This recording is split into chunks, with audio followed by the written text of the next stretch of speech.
सांगलीतील एका परिसरात राहणाऱ्या तरुणाचे एक खोटे लग्न लावून महिलेचे पहिले लग्न झाले असताना अन्य चौघांच्या मदतीने 1.5 लाख रुपयांना गंडा घातलाय. त्याचबरोबर मुस्लिम असून हिंदू असल्याचं सांगून फसवणूक केल्याचा प्रकार देखील उघडकीस आलाय.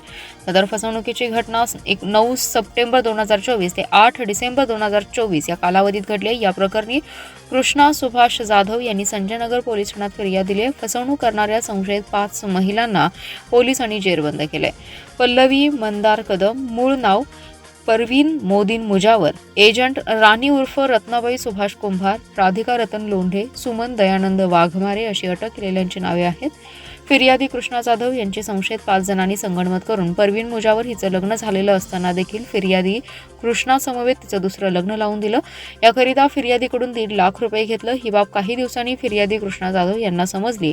वास्तविक संशयित पल्लवी उर्फ परवीन हिचं पहिलं लग्न मंदार कदम यांच्या समवेत झालं होतं. मात्र ही बाब संशयितांनी फिर्यादी कृष्णा जाधव यांच्यापासून लपवून ठेवली.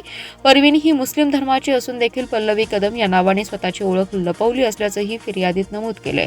घटनेचं गांभीर्य ओळखून पोलीस निरीक्षक बयाजीराव कुरळे यांनी संशयित 5 महिलांना ताब्यात घेऊन त्यांच्याकडे कसून चौकशी केली असता त्यांनी गुन्ह्याची कबुली दिली. याच पद्धतीने आणखीन कोणाची फसवणूक केली आहे का याबाबत पोलीस तपास करत आहेत.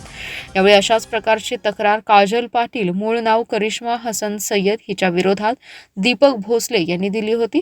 या प्रकरणातील संशयित काजल सागर पाटील, एजंट सारिका दीपक सुळे, अजित अप्पा खरात आणि कमल अनिल जाधव यांचा शोध घेऊन त्यांना ताब्यात घेत पुढील तपासासाठी बीड पोलिसांच्या स्वाधीन केलंय.